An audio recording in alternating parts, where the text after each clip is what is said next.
Welcome to the Running Channel podcast with me, Sarah Hartley, 26, almost 27. Me, Andy Baddeley, 42, and then 43 at the time that you're going to be listening to this. And me, Rick Kelsey, ageless. Yeah, you literally haven't changed since 2 or 3 years ago when you were 29. Oh, he's gone off script. Read the script, yeah, Andy. read the script, Andy. That's Read the the script. safest Read the way script. to go. Sorry, it's an unusual introduction, but it is for a good reason. We're going to be talking about the ages at which people peak for different distances in running. That's the topic for today's discussion. But running is such an inclusive sport that you can pick it up at any age. And it doesn't matter how old you are. Yeah, I'm excited by this. So I could still reach my potential and go to the Olympics. Probably, and you could actually bring a medal back as well. Oh, this sounds exciting. Was that a dig at me? No, absolutely not. Never. It was a dig at you. It was. Don't read into it. It's not all about you, but we will be covering why these two sound a little bit worse for wear. We'll also be revealing this month's item for Rick to test, as well as answering your question and covering the news. Should we get into it? Let's do it.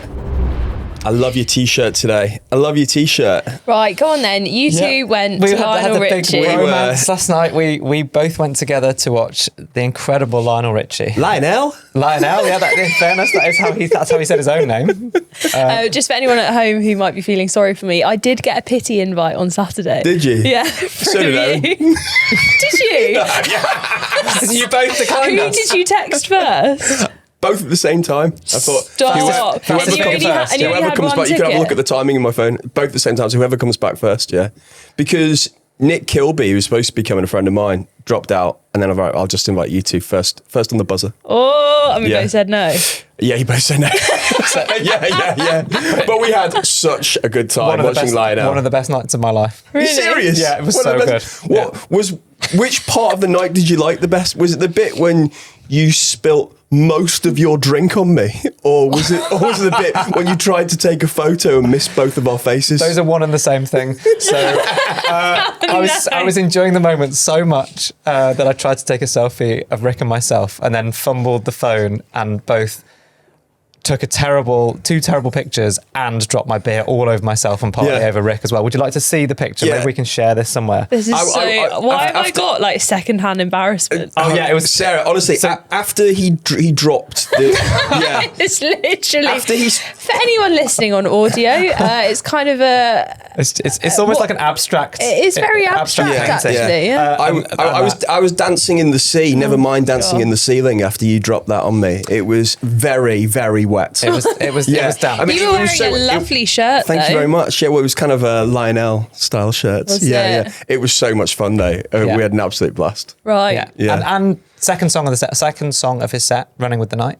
So it's at least running themed. Running. I was going to say, how are we tying this back into running? Yeah. Well, we just had a great time. To be honest with you, for Lionel 75, he is seriously fit. Really? Yeah. Dancing around the stage? Yeah. I think it was about halfway through, he goes, "Man, my therapist got therapists." He said he needed like 4 people to put him back together after every show. And I can see that. He was absolutely incredible. So Rick and I had a lovely time. So it's also, the reason for mentioning it now is that we're not just friends in this room for the sake of the podcast. We are out doing It was fun so things much together. fun. Me and Owen, however, very much just in the room. Yeah. Well, yeah. No, you were invited. Yeah, exactly. We didn't have an extra ticket until the last minute. So. True, were you very, busy very running? true. Is that why you didn't come? Yeah, well, it was Father's Day, so obviously fine for you guys to go out, but I was playing golf and then doing a bit of gardening and went for some runs too. Oh, God. Jam-packed weekend and looking after the dog, which is why I When you say went for some runs, what mileage are we talking about? So I wanted to up my mileage a little bit because this week I'm taking on a challenge that Mo, Mark and Jess are also all doing. And it's a little bit of a hefty one. So I wanted to kind of put some miles into my legs, see how they're doing. So I did 6 miles, almost 7 miles on Saturday and then 10 miles on Sunday. Oh, big weekend. Big weekend. And Do you do your Psycho Sarah thing and do them at like 4 p.m? Oh, yeah. That's I can't get over this. It still drives me nuts. The motivation, I mean, and I have motivation. Yeah, you're born with it. In order to get out at that time of day is just wild. Can I just pick you up on one thing? Yeah. What is this challenge? You just teased us. Oh, right. So you may have seen that we did stop when you think you've hit 5k. Then we did stop when you think you've hit 10k. Then we did stop when you think you've done a half marathon. It's not a marathon, is it? it's a marathon. No. Now, we're all being, I am definitely the most, I'm definitely the most. Did you know about this? No, I didn't know this was happening. Yeah. So you don't stop when you think you've run a marathon? In one go? Yeah, I'm not quite sure how I feel about it. There's no wonder me and you didn't know about this because we'd have been like, no. I was sitting here a bit coy thinking, you know what, I didn't get the call up for this, didn't get the call up. Now sorry, I know were you jealous? No, yeah.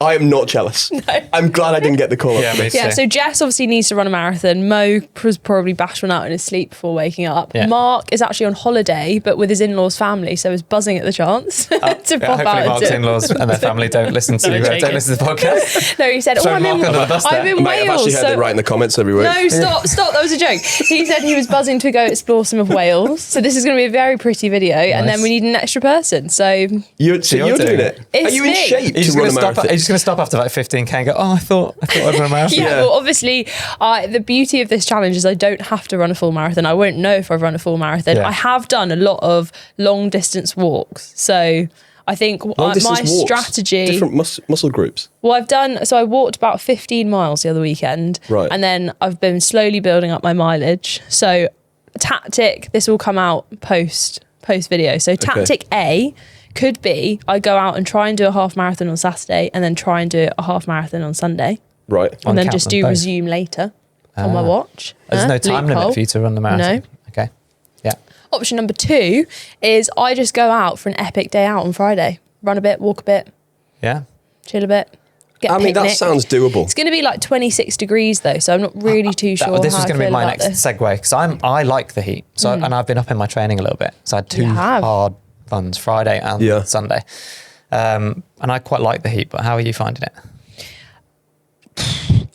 The ice cream has never been more needed post-run. I did 10 miles on Sunday. I finished at about 7:30. Went in, I live opposite a little corner shop and they see me a lot. Just for ice pops. Yeah, honestly, the only thing that motivates me to go out and run is knowing that I can finish there and get either like strawberry milk, although currently the current obsession is back to sparkling water. Oh, really? So this guy was literally laughing at me at the counter because I put down 2 2-litre bottles of sparkling water. So not just fill you up straight away? Absolutely dripping with sweat. Yeah. I don't think I would have a clue when I'd reached 26 miles. No, I don't think I will. Because I'm not going to be racing. I feel like I'd have a better idea if I went all out. But also, this might be naive. I think that I won't have DOMs if I just take it really slowly. But then I feel like it's so far. See, I think you will. I think I will. I think you will. Let's see how you are in the next podcast. Is your tactic to go up really early in the morning then? Well, you don't run in the morning. You hate it. You're always running at like 5 p.m. I've booked it out. So I've booked it out currently in my calendar for Friday. So the day before this comes out. Yeah, I've booked 9 till 3 out in my calendar of the working day. The day. And I'm just going to go get a little picnic. Lovely. Yeah, I thought it'd be classic Sarah and do it like start at 4 o'clock and just go through to like 10 p.m. That'd be quite nice. Like a sunset marathon sounds quite nice. Well, I mean, the sunset bit sounds nice. And you know where I went on to at the weekend? There's a town kind of near to where I live-ish. It's called Lechworth. Yeah. And there's a whole loop that goes the whole way around it called the Lechworth Greenway. Yes. I've literally lived there for almost 4 months now. I've only been onto it at random points in like running sessions with the club. Haven't done the full loop yet. Haven't done the full loop. I think it's about 13 miles, isn't it? Yeah. So is that have cheating? I just given? What if you just do 2 laps because you know it's exactly 26 miles? Yeah, I think that's cheating. I'll have to get there. So I don't really know how long it is to get there. But I went onto a section of it yesterday. The sun was setting. Beautiful. Glorious. That is the one benefit of an evening run. But I can't. I find it very. If I haven't managed to do it early first thing, then it's very unlucky. Yeah, absolutely. The ship has sailed. Yeah. But honestly, there's nothing better than doing 5 hours of gardening and then going on a run. Oh, I had a question to ask you what you think about my run yesterday. Right. So we're Monday now. It was my Sunday run. It was effectively my long run, but it had a 30-minute tempo block in it. Nice. No, not really. Nice very dry, afterwards. very dry. Because I felt... euphoric? I did. Invigorated? Yes, both of those things. Alive? All of those things. Like you were dancing on the ceiling? Yes, I've been Very running good, with the night. very good. Yeah. It did feel like I'd been going all night long though. Yeah. Say you, say me. Yeah. Oh, careful. Oh, Owen's just Owen just said hello. Very good. Sorry, I thought I was stuck on you for a minute. It's literally carnage. Yeah, it doesn't Any make sense non-Lionel anymore. Richie fans? Let this wash over you. Yes. I'm still trying to think of me too. No, it's not that. The pun has finished. Sorry. Okay, yeah. Yes. So I had 30 minutes easy, 30 minute tempo, 15 minutes easy. Easy like a Sunday morning. Yeah. Oh, nice. And it was a Sunday morning. Brilliant. Sorry. Sarah's so unimpressed, but Rick's so pleased with himself. I don't know how he'd missed that one. It's a really obvious crying. Sorry. Oh my goodness. Come on. So I had 30 minutes easy, 30 minutes tempo, and 15 minutes easy. I went somewhere flat because I live in quite a rolling, hilly area because I was like, I need to be able to control my pace on the tempo. I also don't like doing tempo-paced stuff in what I consider my slower running shoes. Right. So I did 30 minutes easy. Oh, no. Changed my shoes at the car. And then 30 minutes tempo, changed my shoes at the car. You did the and change. Then 15 minutes easy at the end. Nobody does that apart from me. Nobody does takes that. 3 pairs of trainers It's just on a a run. bit much. No one. Two pairs. I didn't change into a third Okay, you pair. changed twice. Okay, Yeah. so 3 changes. I changed back in to the first one. Yeah. How did... Well, it allowed me So to you changed it once, twice, 3 times a lady. Sorry. That's the best one yet. Very good. Sorry. crying? I think I need an extra strong mint. So you think that's weird, but it allowed me to. It was directly on the route I was doing. It wasn't sort of like a massive detour. Right. And the loop was exactly 30 minutes for the warm up anyway. So then I stopped on the loop, changed my shoes, had a very quick drink because it was really hot. And so it was. I think it was good planning. So then hang on, then you did 30 minutes tempo. Yeah. But obviously that route was 30 minutes easy. Yeah. So then what did you do on the tempo I loop did to then come 2 back? different smaller loops that were exact for my 30 minutes tempo as well. So then Right. I still finished at the car. Right. And I was less worried See, about that all because of I that could is still do just- some of my easy 15 minutes in the shoes I was wearing. I didn't mind running easy in my fast shoes. I just don't like running fast in my easy shoes. Rick, how are you? okay. I'm done with him. Yeah, I mean, I don't mind as much going out in the heat, to be honest with you. But if I do go on the hot days, I just want to get out as normal super early before it gets incredibly hot. And I did go out last week and I think I did about 10 kilometers. But kind of in the summer, for me, doing more than that is just too much, which is why I just can't believe you're going to do a marathon. It's nuts. In the middle of the day. Yeah, it will be. Funny you should mention heat though, because that actually neatly brings us on to something else. And also heat is very relevant to, for anyone who wants to check out the extra episodes of the podcast that we do for the Running Channel Club, head to club.therunningchannel.com. And this week's episode, we did it on spirit animals at the start line versus the finish line of the race. And Rick's were, as you would expect. Yeah. But speaking of heat, Yes. it's time for Rick's challenge.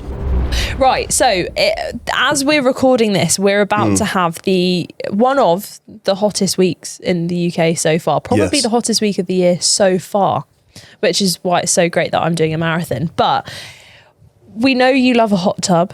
We know you love a sauna. We know you love a spa. But we know you don't really particularly like running in the heat. So we thought... Or technology, let's be honest. technology. So we thought we would get you something to test out that is going to combine your love of stuff with your potentially aversion to heat and make you absolutely bulletproof as a runner. So, welcome to this. So this is Core 2. It's a thermal sensor. And basically, you're going to put it onto kind of a strap where you would put your heart rate strap. Is it? And Yeah. this will measure your body temperature. And also, we're going to get you this week to do a little bit of heat training too. Oh my gosh. Okay, so we're actually going to reveal for the first time just how hot and sweaty I get. Yeah, we're going to reveal, this is an inside scoop, we're going to reveal Rick's internal body temperature. So this is thermal data and insights. So what can I do with that data once I know it? So you might have seen a lot of people talk about like heat training. It's become a little bit of a buzzword, and we'll go into kind of more depth next week once we've got all of your data. But essentially, loads of people are doing heat training. It doesn't matter if you're racing somewhere hot, but actually the adaptations can make you a much better athlete or a much better runner. Also though, people are monitoring their temperature to see how they're dealing with the heat as well, which can help you, especially in the summer when it's really hot. You don't know what to do and go out and train. Yeah, how quickly you're acclimating to the heat, how hard you're working, whether you're working at the right level. I think it measures both skin temperature and like core body temperature, which usually is quite hard to do without swallowing some kind of swallowing something or sticking something somewhere. So this Also- basically answers the question to when people say, I don't deal with the heat well. Yeah, because it gives you a heat strain index, HSI, to show how hard your body is working to stay cool.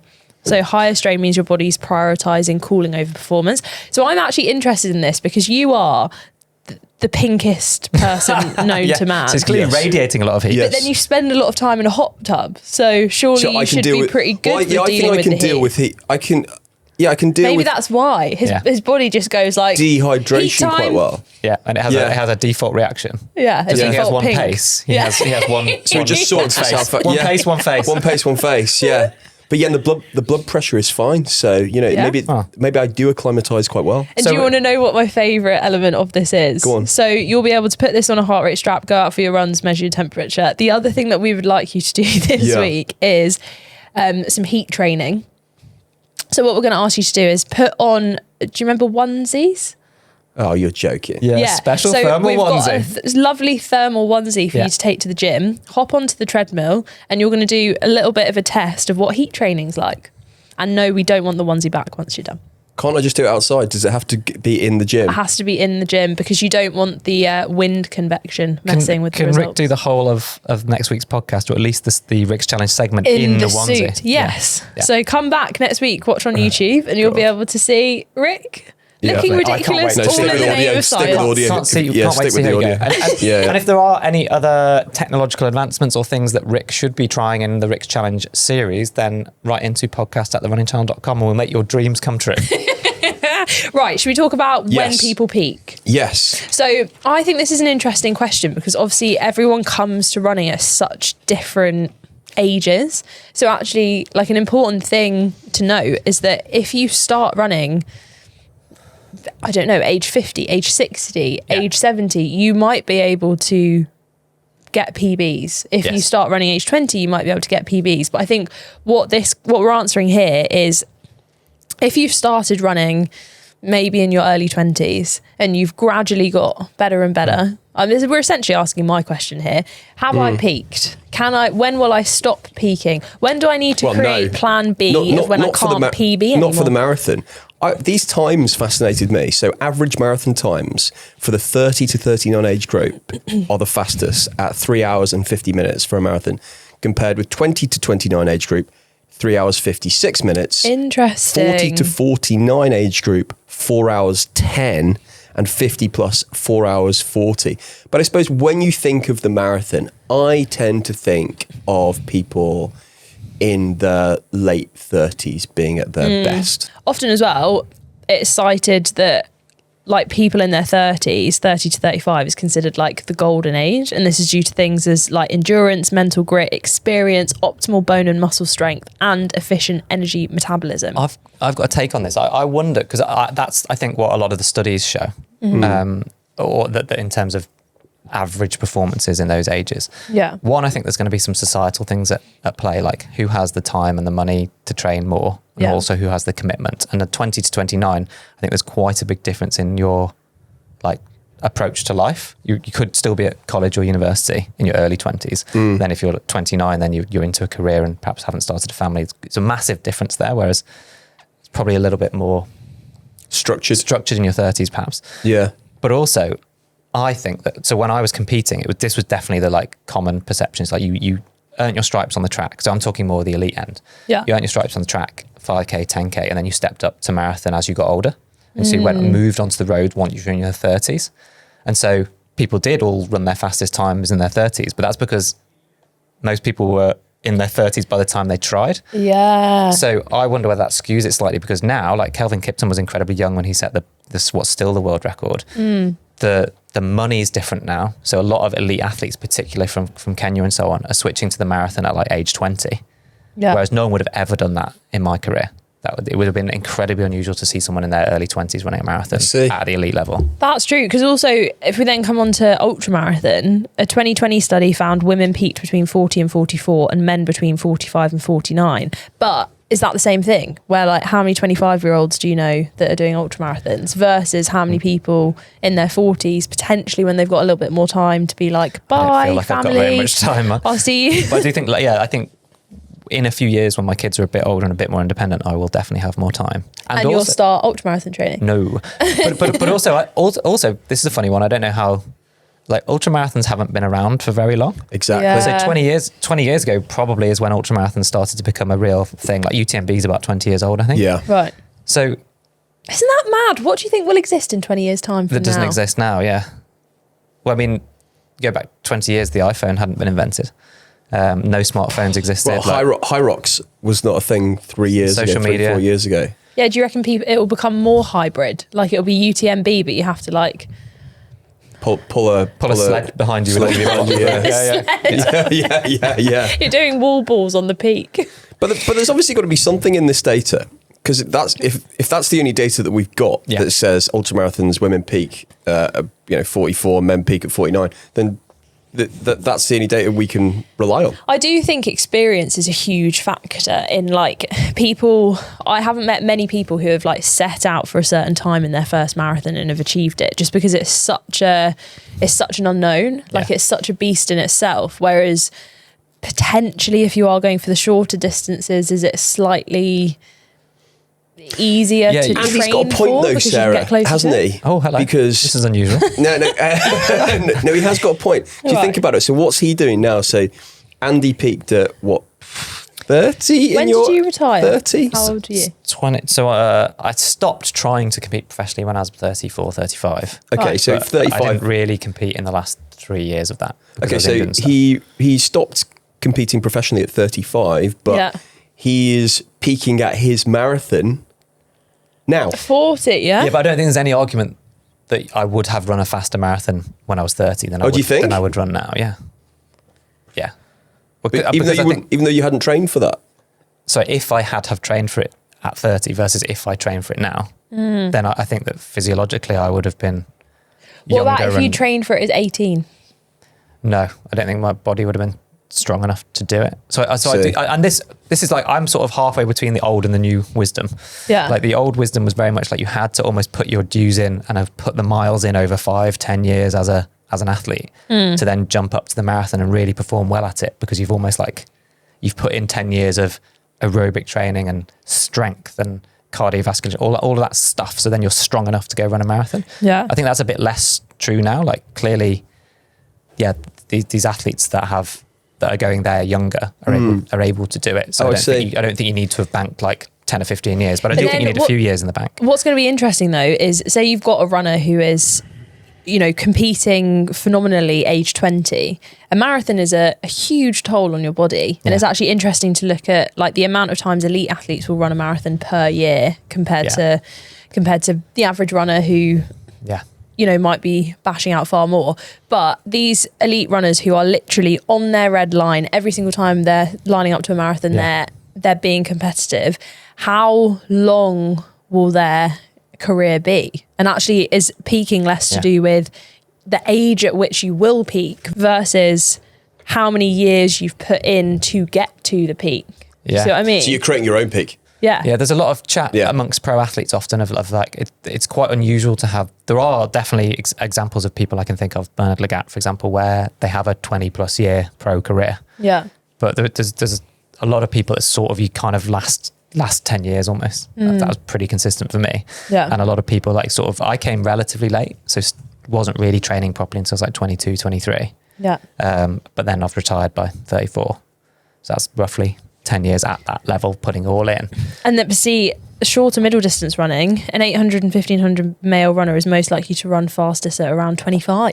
Yeah, my personal best was set when I was 26. Was it? Really? When did you run Actually, the Dream Mile? Maybe I was 25 about to turn 26. So Oh, really? I'm part of these stats. The Dream Mile, was that 2016? Remember you said you had that race that you just felt was amazing? 2008. So that's one of was my it 2008? personal best. So my 1500 meter personal best is my split as I came through the timing gates in my mile, age 25 or 26, depending on when it. Oh, wow. So you're kind of backing up the facts here. But then for 10K, the male peak's 29 and for females it's 31. Yeah. Do you think this is all moving? So as obviously how long we all live, longevity is increasing, although it's plateaued a little bit in the UK in the last couple of years. Not to you, mate. No, but it's kind of, it's now kind of, its average is about 85. Right. Do you think this is all moving up? Do you think moving on? So weirdly, I think general population, yes, but weirdly, I think elite athletes, it's coming down. Like that. I know what you're saying about the marathon. Yeah, like people are doing these distances. Like Jakob Ingebrigtsen is a really good example, where he burst onto the scene at about 17 or 18 and started winning global medals. And you think, I remember thinking at the time, how is that even possible? Because how can he have put in enough years of aerobic training to be fit enough to compete at that level? Or even Phoebe Gill. Yeah, different the 800, I think. So the Ingebrigtsens, you find out that they can have put in that amount of time because they had a bonkers training regimen since they were really young. Phoebe Gill's a young 800 meter runner for Great Britain. Often the 800's you can have that genetic capability in the 800, and as long as you do the right training to tap into it, you don't have to have lots of years under your belt, because it's almost like a sprint event for some people. So it's less of, so then are we coming into, if you need endurance, which is kind of 1500 meter up, then you need to back that up with years of training. If you're doing 800 down sprints, then less cumulative amount of training needed to unlock performance. I think so. I mean, I'm sure people are going to correct us in the comments on this one, but like a lot of sprinters have traditionally peaked very early, sort of late teens, early 20s, because you can have that explosive power and you can train that. I'm not saying those guys don't train incredibly hard, but they can make quite rapid gains, as opposed to like the traditional wisdom for the marathon was always that you needed years and years of training, like attritionally, to sort of be able to put your body through that to then go and compete at that stage. But then there are people who kind of stick out. Kipchoge is 43, 44, and he's still running at just an incredible level. I think he's a little bit younger than that, but he's around about that 40 point, I think. Yeah. And Gebre Selassie, when he was setting marathon world records, those guys are definitely older and have had this incredible, because I just think having a long career in running is about staying injury free. And so if you can be, which I didn't manage to do, now I'm carefully managing my body, and I feel like my middle distance peak has gone, because I never tried the marathon. Then technically I've still got this opportunity to run faster. And I think that is the way to peak throughout your entire life. Don't do everything all at once. If you're in your 20s, pick a distance. Then when you're in your 30s, unlock a new distance. 40s new, 50s new. And that way you can also tackle. And I think as well, the way that the system is set up, it allows you to peak, because there are the veteran records. So like you can get your V40 record or your... Well, they're all right. And when do they start, actually? Is it V30? V35 is the first one. So once you turn 35, or you're about to turn 35 in that calendar year, then you're a V35. Maybe that tells us a lot about peaking, because do we reckon that will change? If suddenly, if we get to the stage where actually like 35 to 40 is where people are peaking, and the outright winner is within that. Yeah, you're called category. a veteran. And you're the peak. Maybe it will change. It will shift in a few years, so it's just V40. And I wonder whether, like, do you think like muscular strength for men, testosterone is kind of constantly declining from your early 20s, I think. So to my understanding, that's part of the reason that you can become more injury prone as you get older, if you're not doing the right strength training, all that sort of stuff. And I wonder whether the shoes might push things a little bit older as well. So if I'm saying that the reason that as you get older, it's harder for me personally, anecdotally, it's harder for me to kind of stay in one piece and not get hurt. When I speak to a lot of other runners who are 40, 50 plus, it's actually not necessarily, they don't feel that different when they're running, but they find it harder to recover. And it just takes longer like their body takes a bit more of beating up from that. But whether the new shoes that do allow you to recover a bit more, whether that's going to push everything into later life a bit. And you two know what I'm going to say here, but I'm going to say it anyway. This does come down to how you look after your body when it comes to strength work. Because I used to be falling apart. I mean, literally, I remember about 10 years ago, I used to have one of those special desks when I was 21. I used to have one of those desks at the BBC, because I literally couldn't sit down because I had such awful back pain, literally awful back pain. And seriously, when I was in my late 20s, my back pain was so bad that it was really annoying to go to work, because the idea of sitting on a chair all day was awful. But then when I started strength training, and then especially in the last 3 years, I mean, I'm touching wood here, but I've never felt stronger in a physical sense, because I feel more immune to it, and I don't have the same back pain that I used to. Yeah, I'm a weirdo and I do a plank when I get out of bed in the morning, which is why Andy never saw me this morning when he stayed over at my house. And if you too want to reverse aging, then keep listening to the podcast and follow Rick. My point is that you can, if you train a certain way and look after your body in a certain way, you can create your own numbers. For sure. Yeah, and those numbers, like, very briefly, you can compare across age groups with age grading as well. So that's where you take the performances, and then there's a calculation as to what's sort of theoretically possible, effectively the world record, and then it's adjusted based on age. So then you could compare yourself in your 50s to yourself in your 30s. And again, depending on when you might not want to do that, but depending on when you start running, you might be coming at it. You might have been running forever, or you might be coming in later. And some of the data that we saw, like cardiovascular capacity in highly trained distance runners declines by 0.5% per decade, which doesn't sound like very much, compared to 1% in moderately trained and 1.5% in untrained individuals. No, it's not a lot at all. So you've still got every chance of peaking, performing and doing really well. Yeah. It's just you've got to look after yourself in slightly different ways as you go through the decades. Well, hopefully we answered that question. Email in podcast@therunningchannel.com. Do you have any other questions? And now let's cover some news.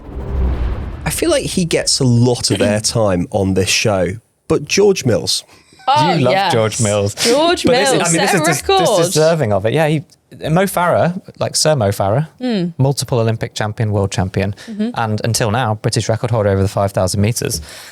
His record stood for 14 years, and his record was 12:53. Yeah. And George Mills just ran 12:46. This is for the 5,000 metres, but he only came fourth. In fairness, though, he did do a lot of the running at the front of the race, so he was leading for at least the last sort of kilometre or so. So he was the one that it was set up or billed as a world record attempt. This was in Oslo, really famous track for distance running, and they really got rolling early on, but then George Mills ended up at the front and really kept pushing the pace to the end, and then he just got passed in the last kind of 150 metres. Yeah. Nico Young from the US ended up winning it, but phenomenally fast times across the board, and 12:46 is unreal. It is incredible. I feel like George Mills has really kicked on since the Olympic Games in Paris. I'm so excited for the World Champs later this year, because I just feel like we got our flight details through. Yeah. Oh yeah, go on, Rick. Talk about how excited you are. Well, we're flying BA there, but we're flying JAL, Japan Airlines back. And often on the route from Tokyo to London, they take the polar route, which means we get to fly over the North Pole. He was texting them. Hopefully, I'm going to have a word with the captain just we'll be so check we high take up that in route. the air. Yeah. Though you won't see anything. Have a party over the North Pole. Woohoo! There was another news as well, very quickly. Ridiculous. There were two big meets. There was Oslo on Thursday night and then Stockholm on Sunday night. And another friend of the podcast, because we've seen a world record from this man firsthand. Mondo Duplantis. Oh yeah, he has kissed a PB again, Rick. Hey.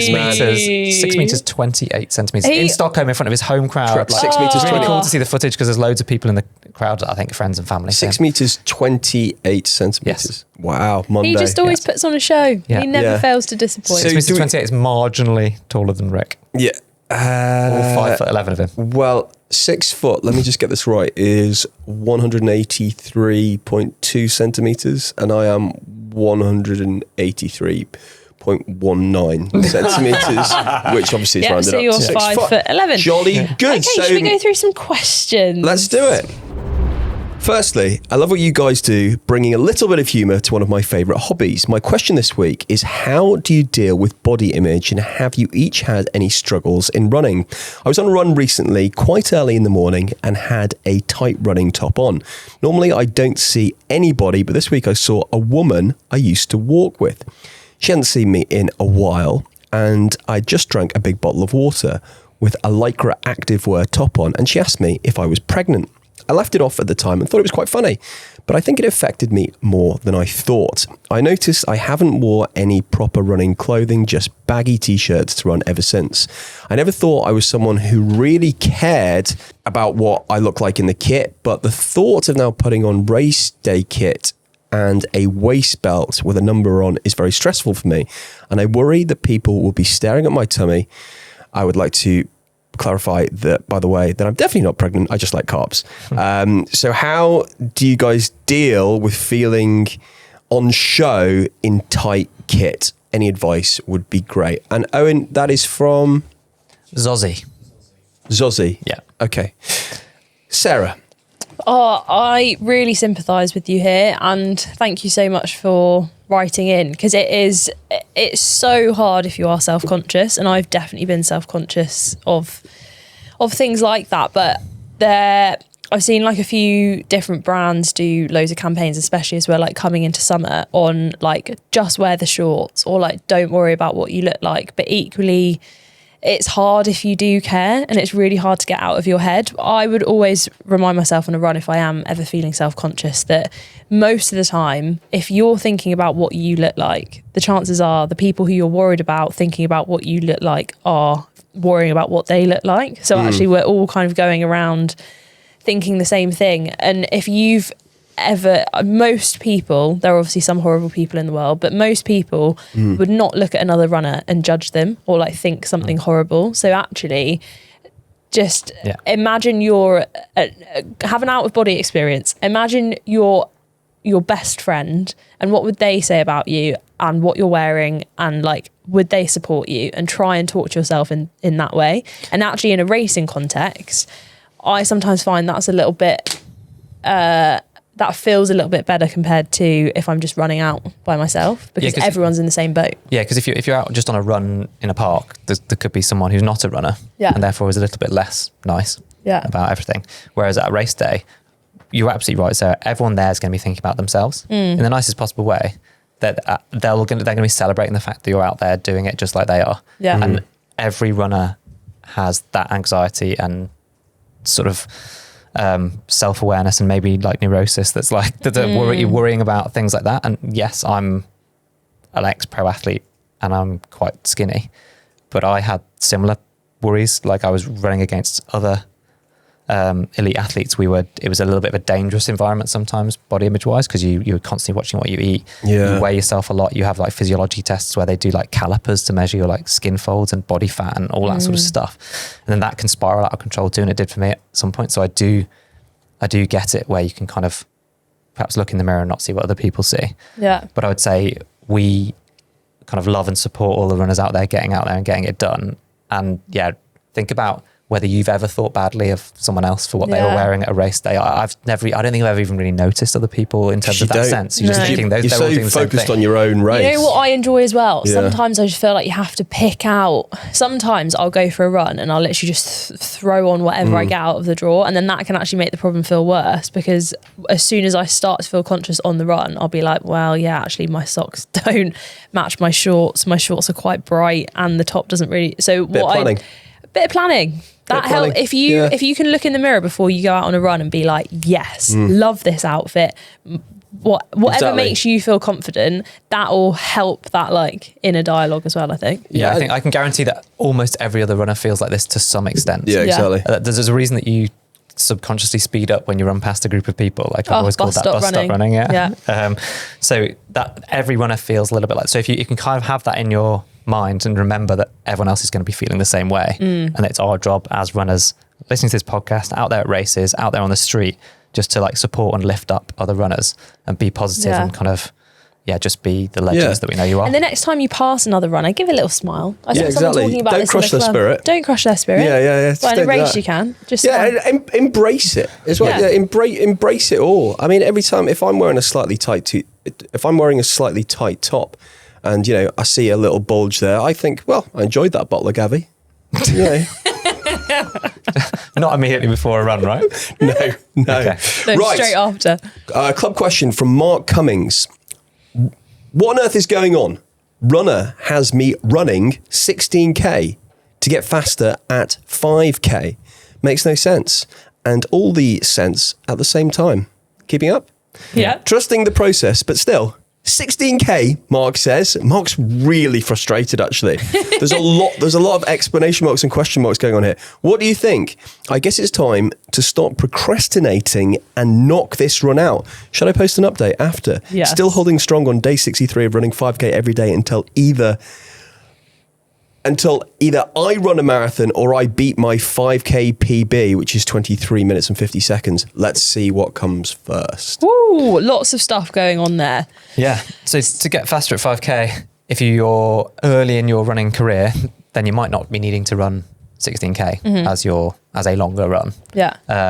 But in the grand scheme of things, if you're more experienced and have run several 5Ks, 10Ks and stuff before, and have covered the distance 16K regularly before, then absolutely, like, a decent long run is a standard staple of, and by decent, I'm talking 16K, 10 miles. Yeah. Bear in mind, I used to run a 90-minute, probably 20K ish long run to train for 1500 meters, which was only three odd minutes. Aerobic base. Exactly.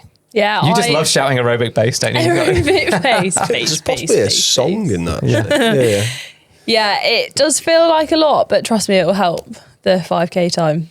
I got some comments about this when I was training for a sub 20. I didn't actually do that many like super long runs. I was definitely doing kind of anywhere between 10 and 13K. Yeah. But then I remember after attempt number 2, I then did 2 more weeks of training before the final attempt, and that did include a 10-mile 16K run. And I think it does, I don't think that was the thing that helped me break it, but I do think it just gets some endurance into your legs, which you need, especially when you're training for 5K. It really helps in that like 4th, 5th kilometre. Yeah, you need the strength, you need the aerobic base. And this is, we are talking about trying to run your best possible 5K. Like, if this isn't sort of you've done couch to 5K and now you want to get faster at 5K. Now you run 60. Yeah, exactly. You don't need to do that. But no. I don't think that's the context here for Mark. Trust the process. And just before we go, if you do like this podcast, but you've not told your friends about it yet, Sarah, what should you do? Oh, tell your friend. Send a no context episode to your friends and ask for an opinion on Rick, because I think that would be a really good discussion in the group chat. Just opinion? Just an opinion on... Okay, Andy, anything. 1 word opinion on Rick. There we go. I can't describe this lovely man in one. Pink would be 1 word. Yeah, I knew that was good. Yeah, I was going to say still damp after last night. I was going to say flamboyant. That'd be 2 words. Flamboyant is Yeah. Flamboyant. Okay, I'll take that. Still damp. Damp. Just damp. Yeah. Thanks, everyone. See ya. Bye. Bye.